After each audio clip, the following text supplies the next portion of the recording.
वासी आत्मसमर्पण कर देते हैं। जैक और पिंडोरा वासी सभी को वापस पृथ्वी पर भेज देते हैं, लेकिन कुछ लोग रुकते हैं जो शुरू से पिंडोरा के लिए वफादार थे। उनके साथ एक बच्चा भी रुकता है क्योंकि वो इतना छोटा था कि वो स्पेस ट्रेवल नहीं कर सकता था। उसका नाम स्पाइडर है और वो कर्नल का ही बेटा होता है। इधर जैक को कबीले का सरदार बना दिया जाता है। उसके 3 बच्चे हैं, बड़ा नितेम, दूसरा लोआक और लड़की टुक। साथ ही डॉक्टर कीरी के भी एक बेटी होती है। वो लोग उसका नाम भी कीरी ही रखते हैं। जैक और उसका परिवार कीरी को गोद ले लेता है। ये सभी साथ हंसते खेलते बड़े हो रहे होते हैं। इनके साथ स्पाइडर भी बहुत अच्छे से घुल मिल जाता है। वो उनको अपने परिवार के जैसा ही मानता है। लेकिन जैक की पत्नी नितेरी, जिसको वो अपने दुश्मन कर्नल के बेटे होने की वजह से पसंद नहीं करती, जैक अपने बड़े बेटे को शिकार करना सिखाता है। अब वो पल जैक के लिए बहुत इमोशनल होता है। इनका समय खुशियों से बीतने लगता है। तभी एक रात अचानक से जैक और नितेरी को आसमान में शिप दिखाई पड़ते हैं। दोनों घबरा जाते हैं और वो सभी शिप उतरने से पहले ही उनके जंगल और जानवरों को जला डालते हैं। इतनी ज्यादा तबाही देखकर जैक परेशान और नितेरी टूट जाती है। इस बार वो पहले से भी कहीं ज्यादा तादाद में मशीनरी लाते हैं। फिर 1 साल बीत जाने के बाद पृथ्वीवासी कर्नल का क्लोन एक अवतार में बना लेते हैं, जिसमें वो उसकी सारी याददाश्त डाल देते हैं। पर उसको ये याद नहीं रहता कि वो मरा कैसे था, क्योंकि उसकी वो सारी यादें कर्नल खुद वीडियो में सेव करता है जब वो जिंदा था। और वो मरने से पहले की सारी कहानी वो अपने अवतार को वीडियो के जरिए सुनाता है। इधर जैक अपने कबीले की मदद से उनके गोला बारूद की सप्लाई पर हमला करके उनको लूट लेता है। इधर कर्नल अपने साथियों को पिंडोरा पर फिर से हमला करने और किसी भी हालत में जैक को पकड़ने का प्लान बनाता है और फिर अपने साथियों के साथ पिंडोरा पर अपने लोगों के मिलिट्री बेस पर पहुंचता है। वहां वो अपने जर्नल से मिलता है। जर्नल उसे बताती है, हमने पिछले 1 साल में इतना ज्यादा काम और कंस्ट्रक्शन किया है जितना पिछले 30 सालों में नहीं हुआ था, और हमें इस ग्रह को अपने लोगों के लिए पर्याप्त बनाने से पहले इन पिंडोरा वासियों का इलाज करना होगा, क्योंकि ये अब पहले से ज्यादा हमला करने लगे हैं, जिसकी वजह से हमको जान और माल का बहुत नुकसान हो रहा है। फिर वो जर्नल कर्नल को वहाँ भेजती है। कर्नल उसी जंगल में उतरता है जहाँ उसकी मौत हुई थी। इत्तेफाक से जैक के बच्चे और स्पाइडर भी वहाँ खेलने आते हैं। वो वहाँ कर्नल और उसकी टीम को देखकर समझ जाते हैं ये कबीले के नहीं बल्कि पृथ्वीवासियों के अवतार हैं। कर्नल वहाँ पड़े बैटल रॉबर्ट सूट को चेक करता है और उस पर अपना ही नाम देखकर समझ जाता है कि ये कंकाल उसी का है। फिर वो अपने सीने में घुसे तीरों को देखता है। तभी जैक का बेटा लोआक अपने वॉइस डिवाइस की मदद से जैक को वहाँ की सारी स्थिति बता देता है। जैक और नितिरी सारी बात सुनकर परेशान हो जाते हैं और वो उन बच्चों को बिना कोई आवाज करे वहाँ से निकलने के लिए कहते हैं। अब बच्चे वहाँ से निकलने लगते हैं, पर कर्नल के आदमी उन सबको पकड़ लेते हैं। कर्नल उनकी उंगलियों को देखकर समझ जाता है कि ये हाफ ब्रीड हैं, क्योंकि पिंडोरियंस की 4 ही उंगली होती है और इनकी 5 थी। कर्नल लोआक को देखकर पहचान लेता है कि ये जैक का ही बेटा है, लेकिन स्पाइडर कर्नल को देखकर अजीब सा महसूस करता है। अब कर्नल लोआक से उसके पिता के बारे में पूछता है, पर वो उसको कुछ नहीं बताता। तो कर्नल जैसे ही कीरी को मारने जाता है तो स्पाइडर भड़क जाता है। कर्नल उससे उसका नाम पूछता है। वो अपना नाम बताता है तो कर्नल को पता चलता है कि स्पाइडर उसी का बेटा है। वो उससे पूछता है, उन्होंने तो सबको पृथ्वी पर वापस भेज दिया था, तो तुम क्यों नहीं गए? तो स्पाइडर बताता है, मैं बच्चा था और इतने छोटे बच्चे स्पेस ट्रेवल नहीं कर सकते थे, इसलिए। फिर कर्नल जर्नल को अपनी लोकेशन बताता है। जर्नल उससे 10 मिनट में वहाँ पहुँचने को बोलती है। इतने कर्नल अपनी आखिरी समय का रिकॉर्डेड वीडियो देखता है जो उसे अपने बैटल रॉबर्ट सूट की मेमोरी में मिला था। अब उसको पता चलता है कि वो आखिर कैसे मरा था। अब कर्नल जनरल के आने का इंतजार करता है, पर उससे पहले ही जैक और नितेरी वहाँ आ जाती है और फिर उनकी कर्नल और उसकी टीम के साथ लड़ाई होती है, जिसमें वो अपने बच्चों को बचा लेते हैं। पर एक धमाके के प्रेशर से स्पाइडर बेहोश हो जाता है। कर्नल उसको उठाकर अपने साथ ले जाता है। कीरी रोते हुए जैक से कहती है कि वो स्पाइडर को ले गए हैं। जैक उसको गले लगाकर उसकी हिम्मत बांधता है। इधर जनरल स्पाइडर को टॉर्चर करके उन सभी का पता पूछती है, पर स्पाइडर उसको कुछ नहीं बताता। कर्नल को ये सब अच्छा नहीं लगता कि वो उसको इतना ज्यादा टॉर्चर कर रही है, तो अचानक से उस टॉर्चर को रोक देता है। उस टॉर्चर की वजह से स्पाइडर की नाक से खून निकल आता है। अब कर्नल जनरल से कहता है कि ये मुझे जानता है, मैं अपने तरीके से इससे बात उगलवा सकता हूँ। तो जनरल उससे कहती है, ये तुम्हारा बेटा नहीं है, और कहकर वहाँ से चली जाती है। पिंडोरा पर जैक अपनी पत्नी से कहता है कि अब हमको ये जगह छोड़नी पड़ेगी, क्योंकि स्पाइडर कर्नल के पास है और वो उसे सब उगलवा लेंगे। नितिरी वहाँ से जाने से मना करती है, तो जैक उसे समझाता है कि वो सिर्फ मेरे और तुम्हारे लिए ही यहाँ आए हैं, और अगर हम यहाँ रुके तो सारे कबीले को खत्म कर देंगे। इस बात को समझती हुई वो रोती हुई जैक के गले लग जाती है और चलने के लिए मान जाती है। इधर कर्नल स्पाइडर से बात करने आता है। वो स्पाइडर को अपना लॉकेट देता है। स्पाइडर उसे देखते ही तुरंत तुरंत फेंक देता है। असल में वो अपने पिता से नफरत करता है क्योंकि वो जानता है कि उसके पिता ने लोगों पर बहुत अत्याचार करे और बेगुनाहों को जान से मारा है। कर्नल स्पाइडर से कहता है, मैं चाहता हूँ तुम बस मेरे साथ चलो, इससे तुम यहाँ बंधे नहीं रहोगे और मैं तुम पर किसी बात का दबाव भी नहीं दूंगा। अगली सुबह जैक अपना पद त्याग करके अपने परिवार को लेकर वहाँ से चला जाता है और बहुत दिनों तक एक लंबा सफर तय करने के बाद मेटकानिया लीफ आइलैंड पहुँचता है। उस आइलैंड पे रहने वाले कबीलों का रहन सहन उन लोगों से बिल्कुल उलट होता है। वो कबीला आसमान की जगह पानी के अंदर का शिकारी होता है। उस कबीले के लोग जैक और उसके परिवार का मजाक उड़ाते हैं क्योंकि उन सब के मुकाबले जैक और उसके परिवार की पूंछ बेहद पतली होती है, हाथ भी पतले होते हैं और उन सब के सामने वो बहुत कमजोर दिखाई पड़ते हैं। तभी उस कबीले का सरदार अपनी पत्नी के साथ वहाँ आता है और वो जैक से पूछता है, तुम यहाँ क्यों आए हो? जैक कहता है, हम यहाँ आपके कबीले में शामिल होने आए हैं। तो सरदार उससे कहता है कि तुम जंगली वासी हो और हम पानी के, तुम्हारी कोई भी कुशलता यहाँ काम नहीं आएगी। जैक कहता है, हम जल्दी सीख लेंगे। तभी सरदार की पत्नी बोलती है, ये हमारे जैसे पानी में तेज नहीं तैर सकते। और कीरी और बच्चों का हाथ देखकर कहती है, ये कोई सच्ची पैदाइश नहीं है, इनके शरीर में शैतान का खून है। तो जैक उसको अपना हाथ दिखाता है और कहता है, मेरे भी वैसे ही हैं और माँ एवा ने मुझे जीवन दान दिया है, उन्होंने ही मुझको कबूल किया है और अब मैं तुम में से एक हूँ। तभी नीतीरी बताती है, तुम सब जानते हो कि मेरे पति ने अपने दम पर पृथ्वीवासियों को हराकर हमारे कबीले को बचाया है। तो सरदार की पत्नी कहती है, और तुम अब खुद को छुपाते फिर रहे हो। जैक दोनों को शांत कराता है। तो सरदार जैक से कहता है, मैं तुम्हारी लड़ाई यहाँ तक नहीं लाना चाहता। तो जैक कहता है, मैं यहाँ लड़ाई नहीं बल्कि अपने परिवार को सुरक्षित रखने के लिए यहाँ आया हूँ। सरदार उनको वहाँ रहने की इजाजत दे देता है और अपने लोगों से कहता है, इनको भी अपने भाई और बहनों के जैसा समझो, इनको एक बच्चे के जैसा समझकर हमारे सारे तौर तरीके सिखाओ, इन्हें तैरना सिखाओ जिससे ये अपने आप को बेकार न समझे। और फिर अपने बेटे और बेटी को उनकी जगह दिखाने को कहता है। अगले दिन सरदार के बच्चे जैक के बच्चों को पानी के अंदर ले जाते हैं और वो देखते हैं कि वो ज्यादा समय पानी के अंदर नहीं रुक पा रहे। वो उनकी तैरने में उनकी बहुत मदद करते हैं और उन्हें सारे तरीके बताते हैं। उसके बाद वो अपने पानी के जीवों को बुलाकर उनसे लोआक का बंधन करवाते हैं और उसको राइड करना सिखाते हैं। कबीले का सरदार वो सारी ही बातें जैक को भी सिखाता है। सरदार की लड़की ओआक को सांस खींचना और देर तक रोकना सिखाती है। जैक के बच्चे पानी के अंदर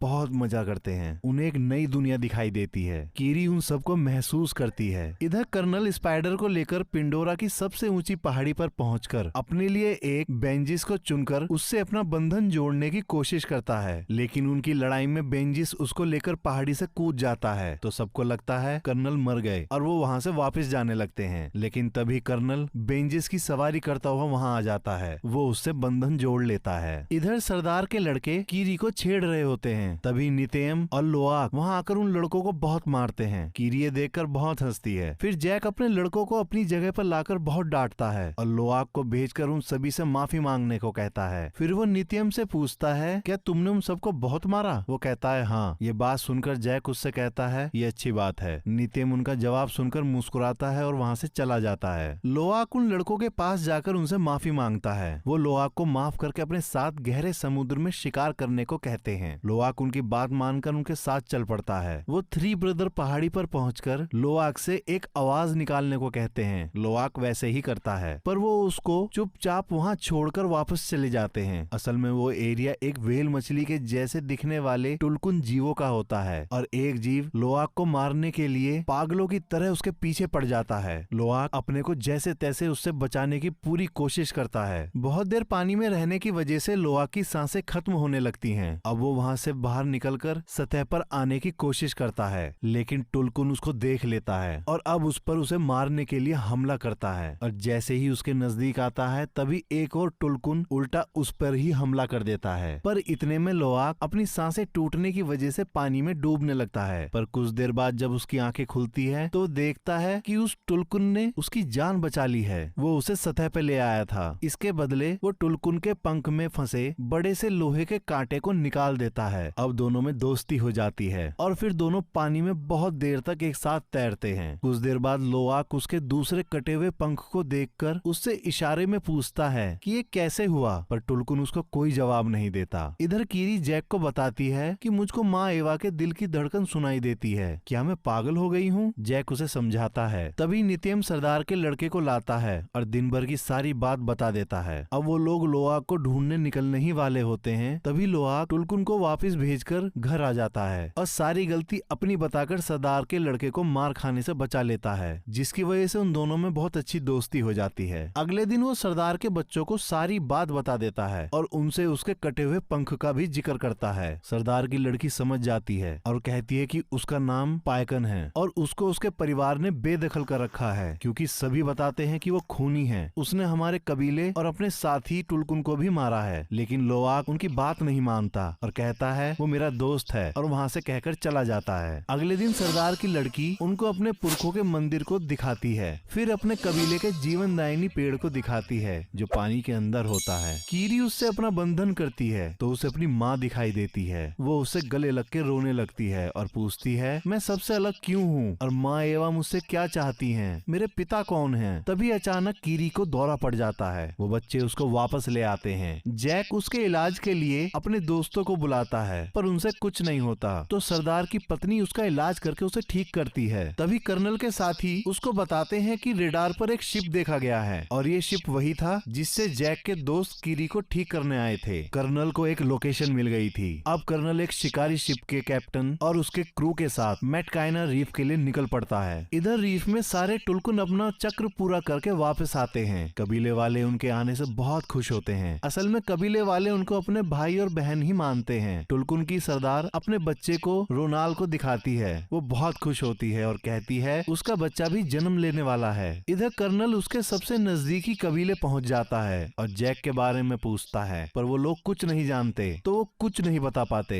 वो गुस्से में उनके घरों को जला देता है और वहाँ से दूसरे कबीले के लिए निकल जाता है। जैक को सरदार पड़ोसी कबीले की जानकारी देता है और कहता है वो तुमको ढूंढ रहे हैं। नितेरी जैक से कहती है हम कब तक भागते रहेंगे? हमको अगर चैन की सांस लेनी है तो हमें उसे मारना पड़ेगा। इतनी मेहनत करने के बाद भी कर्नल को कुछ पता नहीं चलता तो अपना प्लान बदल देता है और जो उस शिप का कप्तान चाहता था कि वो टुलकुन का शिकार करे वो उसे इजाजत दे देता है। अब लोआक पायकन के पास पहुंचता है और उससे कहता है मैं तुम पर भरोसा करता हूँ, तुम भी मुझ पर भरोसा करो और तुम्हारे साथ क्या हुआ था वो मुझे बताओ। और उसको ऐसा करते हुए उसके साथी देख लेते हैं। पायकन अपना मुंह खोलता है। लोआक अंदर जाकर अपना बंधन जोड़ता है जिससे उसको सब पता चल जाता है कि उसने सिर्फ अपने साथियों और कबीले वालों को बचाने की कोशिश करी थी। उसमें उसकी कोई गलती नहीं थी और उसने किसी को नहीं मारा। अब उस कबीले के सरदार को पता चलता है कि लोआक पायकन के पास गया था, जिसकी वजह से वो उसको डांट लगाता है और बताता है टुलकुन पहले खूनी दरिंदे हुआ करते थे और बहुत ज्यादा मार काट करने के बाद उन्होंने दरिंदगी त्याग दी और शांति को ही अपने जीवन का मूल आधार बनाया। पर पायकन ने उनके नियम तोड़कर वापस दरिंदगी दिखाई तो उसको बरादरी से बेदखल कर दिया। लोआक उसको सच बताने लगता है पर जैक उसको बोलने नहीं देता। इधर कर्नल की टीम टुलकुन की सरदार पर ही ट्रैकर लगा देती है क्योंकि वो अपने बच्चे की वजह से तेज नहीं तैर सकती थी। अब वो सारे शिकारी, अब वो कैप्टन बड़ी बेरहमी के साथ उसको घेर कर मार देता है और अपने शिप पर लाकर उसके दिमाग में ड्रिल करके पीले कलर का सारा तरल निकाल लेता है और वो बताता है कि ये तरल सबसे कीमती है और इतने से तरल की कीमत 660 करोड़ रुपए है और इसी के पैसों की वजह से ही कर्नल तुम अपना काम कर पा रहे हो। इधर कबीले वाले टुलकुन की लाश के पास पहुंचते हैं। सरदार की पत्नी उसको देखकर बहुत रोती है और बताती है कि ये मेरी आत्म बहन थी और इसने न जाने कितनी साइकिल पूरी करने के बाद अपने बच्चे को पाया था और वो वापस आकर लड़ाई का ऐलान करती है। लेकिन जैक उनको समझाता है कि अगर तुम उनसे लड़े तो वो तुम्हारा सब कुछ खत्म कर देंगे, उनको भी जिनको तुम प्यार करते हो, और उन्हें ट्रैकर को दिखाकर कहता है हमको टुलकुन की जिंदगी बचानी है तो ऐसा कुछ भी उन पर दिखाई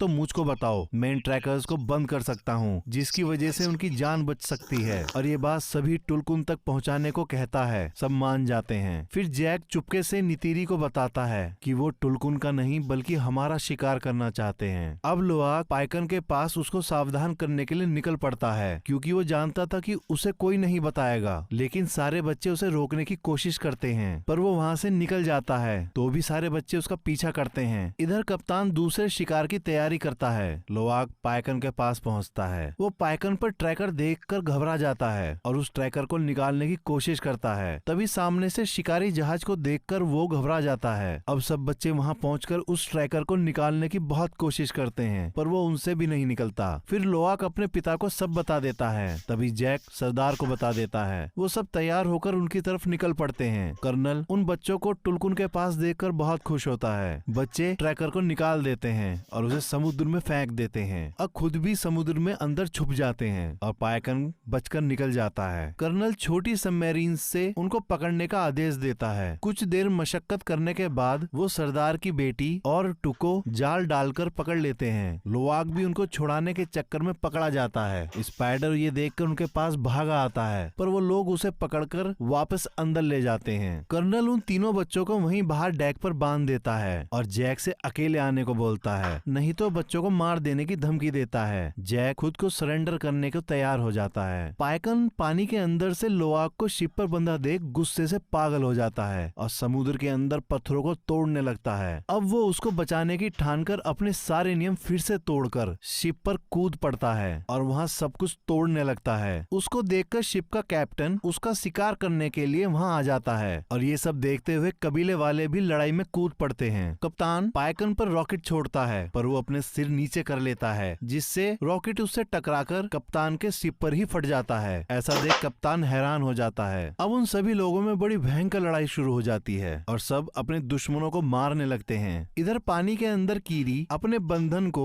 उनके जीवनदायिनी पेड़ से जोड़कर कर्नल की सबमरीन्स को तोड़ देती है, जिसको देखकर सरदार के लड़के बड़े हैरान होते हैं। शिप के अंदर स्पाइडर भी शिप के कंट्रोलर को तोड़ देता है, जिसकी वजह से शिप चट्टान से जाकर टकरा जाता है और उसमें पानी भरने लगता है। कप्तान अब पायकन को पकड़ने के लिए तार से बंधे एंकर को उस पर शूट करता है, पर पायकन बड़ी चालाकी से उससे बचकर अपने सिर से जानबूझकर उस तार को बांधकर पूरी ताकत लगाकर उस बोट को खींचने लगता है। कप्तान बड़ी मुश्किल से उससे पीछा छुड़वाता है, पर फिर से उस पर हमला करने की तैयारी करता है। तभी पायकन उसकी बोट के ऊपर से कूदकर उस तार से कैप्टन के हाथ को ही बांध देता है और एक झटका देकर उसका हाथ ही अलग कर देता है, जैसे कप्तान ने कभी उसका पंख काटा था। कप्तान के मरते ही उसका क्रू लड़ाई रोक देता है और वहाँ से जाने लगता है। अब कीरी जैसे ही सतह पर आती है, कर्नल उसे पकड़कर शिप के डेक पर ले आता है और उसको वहीं बांध देता है। टुक उसको देख लेती है तो वो सरदार की लड़की के साथ उसे बचाने शिप पर वापस चली जाती है, लेकिन वो टुक को भी पकड़ लेते हैं। शिप के दूसरी तरफ कर्नल नेतियम को भागते हुए गोली मार देता है। बच्चे बड़ी मुश्किल से उसे टापू पर ले आते हैं, पर वो बच नहीं पाता। नितेरी उसको मरा देख पागलों के जैसे चीखने लगती है और बहुत रोती है। तभी कर्नल जैक के वॉइस डिवाइस पर बात करता हुआ उसे बताता है कि उसकी छोटी बेटी उसके पास है। तो जैक नितेरी को संभलने को बोलता है और कहता है, हमें अपनी बेटी को बचाना है। नितेरी अपना धनुष उठाकर अपने बेंजिस पर बैठकर शिप की तरफ उड़ जाती है। जैक वहाँ शिप पर चुपचाप पहुंचकर धमाका कर देता है, जिससे वहाँ आग लग जाती है। नितेरी वहाँ पहुंचकर बहुतों को मार डालती है। उसका रौद्र रूप देखकर स्पाइडर भी डर के मारे छुप जाता है। इधर जैक चुपके से टुक को छुड़ा लेता है, पर कर्नल कीरी के गले पर चाकू रखकर उसके सामने आता है और कहता है, तुम नहीं चाहोगे कि आज तुम्हारी एक औलाद और मर जाए। कर्नल उससे हथियार रखवा देता है। स्पाइडर कर्नल को ऐसा करने से रोकता है, पर वो नहीं मानता। तभी नितेरी स्पाइडर के गले पर चाकू लगाकर कीरी को छोड़ने को बोलती है, पर कर्नल उसको ऐसा दिखाता है जैसे उस पर इस बात का कोई फर्क ही नहीं पड़ा। तभी नितेरी कर्नल से कहती है, लड़के के बदले लड़का, और स्पाइडर की छाती पर चाकू मार देती है। कर्नल तुरंत कीरी को छोड़ देता है। अब वो सब वापस जाने लगते हैं, पर कर्नल कहता है, मैं अभी भी नहीं रुकूंगा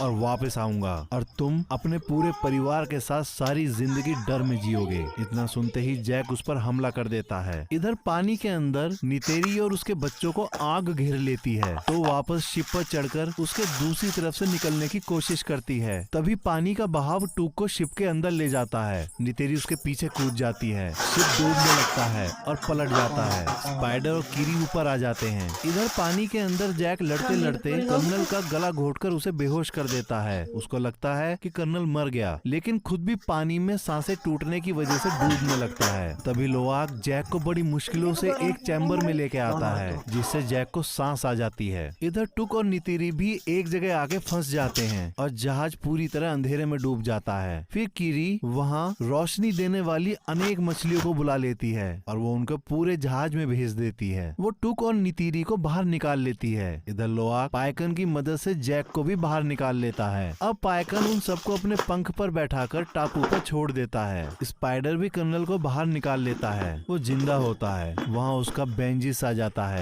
कर्नल स्पाइडर को साथ चलने के लिए बोलता है, पर स्पाइडर उसे वहाँ चिढ़ाकर वापस जैक और उसके परिवार के पास आ जाता है। तो कर्नल अपने बेंजिस पर बैठकर वहाँ से उड़ जाता है। अब सब कबीले वाले नेत्यम को आखिरी विदाई देते हैं। उस समय जैक को वो पल याद आता है जब उसने नेत्यम के जन्म पर अपने हाथों में उसे लेकर उसका नामकरण किया था, और अब वो उसको पानी के उस अंतहीन गहराई में दफन होते देख रहा था। उसका दिल टूट गया था। वो वापस आकर सरदार से कहता है, हम कल चले जाएंगे। तो सरदार कहता है, तुम्हारा बेटा अब हमारे देवताओं के पास है और तुम भी अब पानी के आदमी हो चुके हो, तो तुम हमारे कबीले का ही हिस्सा हो। फिर जैक और नितेरी उनके जीवनदायिनी पेड़ से अपना बंधन बांधते हैं। तभी जैक को वो समय दिखाई देता है जब नेत्यम ने पहली बार शिकार किया था, और वो बहुत खुश थे। नितेरी उनको देखकर खुश होती है। नित्यम सच में अब उनके देवताओं के पास था। वो उसका स्वर्ग था। वहाँ उसकी दुनिया में उसका परिवार उसके साथ था, और कहानी यहीं खत्म हो जाती है।